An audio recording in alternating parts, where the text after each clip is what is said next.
తెలంగాణలో అధికారంలో ఉన్న కాంగ్రెస్ ప్రభుత్వం అనుసరిస్తున్న ప్రజావంచన పాలనను పెండింగ్ లో ఉన్న హామీల అమలును నిరసిస్తూ భారతీయ జనతా పార్టీ మహాధర్నాకు పిలుపునిచ్చింది.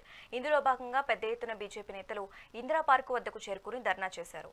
ఇందులో ప్రభుత్వం ఇచ్చిన హామీలను వెంటనే అమలు చేయాలని, లేదంటే ప్రజల పక్షాన తమ పోరాటం కొనసాగుతుందని బీజేపీ నేతలు స్పష్టం చేశారు. ఈ మహాధర్నాలో తెలంగాణ బీజేపీ అధ్యక్షుడు రామచంద్రరావు, మాజీ అధ్యక్షుడు కేంద్ర మంత్రి కిషన్ రెడ్డి, ఎంపీ డీకే అరుణ, రాజ్యసభ ఎంపీ లక్ష్మణ్, ఎమ్మెల్యేలు, ఎమ్మెల్సీ మాజీ ఎమ్మెల్యేలు ఈ ధర్నాలో పాల్గొన్నారు. ఈ సందర్భంగా కిషన్ రెడ్డి 10 ఏళ్ల బీఆర్ఎస్ ప్రభుత్వం అప్పుల పాలు చేస్తుందని, కుటుంబ పాలన చేసిన బీఆర్ఎస్ నియంత పాలనతో అక్రమాలు, అవినీతి చేశారని కిషన్ రెడ్డి గుర్తు చేశారు. గతంలో హైడ్రా మోసీ పేరుతో ప్రజల దృష్టి మళ్లించారని, ఇప్పుడు రైజింగ్ తెలంగాణతో దృష్టి మళ్లిస్తున్నారని లక్ష్మణ్ అన్నారు.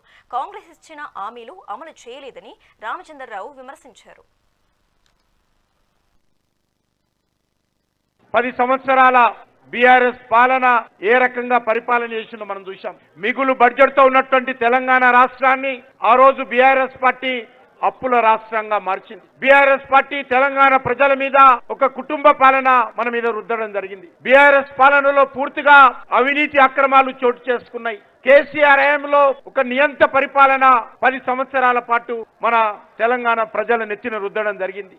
ఎన్నో ఆశలతో, ఎన్నో ఆకాంక్షలతో, ఎన్నో ఆలోచన విధానాలతో తెలంగాణలో ఉన్నటువంటి ప్రజలందరూ కూడా తెలంగాణ రాష్ట్ర సాధన కోసం పోరాటం చేసి మనం తెలంగాణ తెచ్చుకుంటే, ఆ తెలంగాణ కేసీఆర్ కుటుంబం చేతిలో బందీ అయి కేటీఆర్ కుటుంబము మన మీద ఏ రకంగా పెత్తనం చేశారో మనం చూశాం. కేసీఆర్ కుటుంబం అనుకునేది ఆ రోజు ఈ తెలంగాణ ప్రజలందరూ కూడా మా కుటుంబానికి బానిసలుగా ఉండాలనేటువంటి ఆలోచనతో ఆ రోజు బీఆర్ఎస్ పరిపాలన చేసింది. తెలంగాణ ప్రజలు విసిగి వేసారి ఈ యొక్క టీఆర్ఎస్ పాలన పోవాలని చెప్పి ఆ రోజు మార్పుతో వస్తున్నాము, అనేక రకాల హామీలు ఇస్తున్నాము, అనేక రకాల అభయ హస్తాలు ఇస్తున్నాము, అనేక రకాల గ్యారంటీ ఇస్తున్నాం అనేటువంటి ఆలోచనతోటి ఆ రోజు బీఆర్ఎస్ వ్యతిరేకంగా కాంగ్రెస్ పార్టీకి ఓటు వేయడం జరిగింది.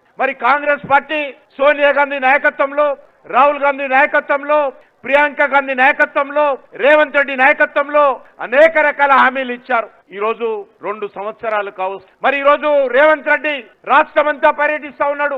2 సంవత్సరాల విజయోత్సవ పాలన పేరు మీద తెలంగాణలోని ముఖ్యమైనటువంటి ప్రాంతాల్లో పర్యటిస్తా ఉన్నారు. పార్టీ తరఫున, ప్రభుత్వం తరఫున ఉత్సవాలు నిర్వహిస్తా ఉన్నారు. నేను ఈ సందర్భంగా ముఖ్యమంత్రి రేవంత్ రెడ్డి గారు ఒకటే సవాల్ చేస్తా ఉన్నాను. రేవంత్ రెడ్డి గారు, మీరు ఏ ముఖం పెట్టుకొని ఈ యొక్క ఉత్సవాలు నిర్వహిస్తున్నారో ఈరోజు తెలంగాణ ప్రజలు నిన్ను ప్రశ్నిస్తుందని అడుగుతా ఉన్నాను.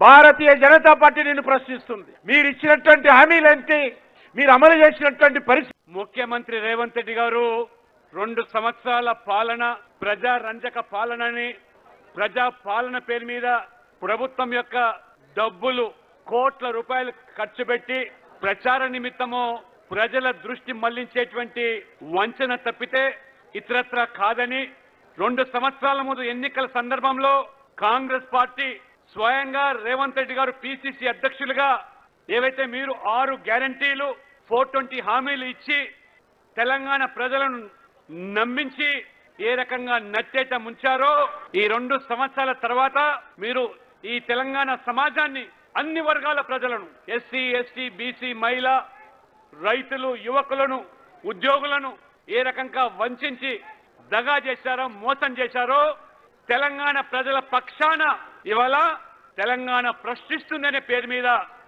రాష్ట్ర అధ్యక్షులు రామచంద్రరావు గారు ఇవాళ తెలంగాణ ప్రజల నుంచి ఇవాళ ప్రశ్నిస్తా ఉన్నారు. నిజంగా మీకు ఏమాత్రం కూడా చిత్తశుద్ధి ఉన్నట్టయితే రేవంత్ రెడ్డి గారు ఈ ప్రశ్నించే సమాజానికి ఒక్కొక్క అంశం ఇవాళ ఏదైతే ఇవాళ ప్లే కార్డులో ప్రశ్నిస్తా ఉన్నారో సూటిగా జవాబు చెప్పాల్సినటువంటి బాధ్యత.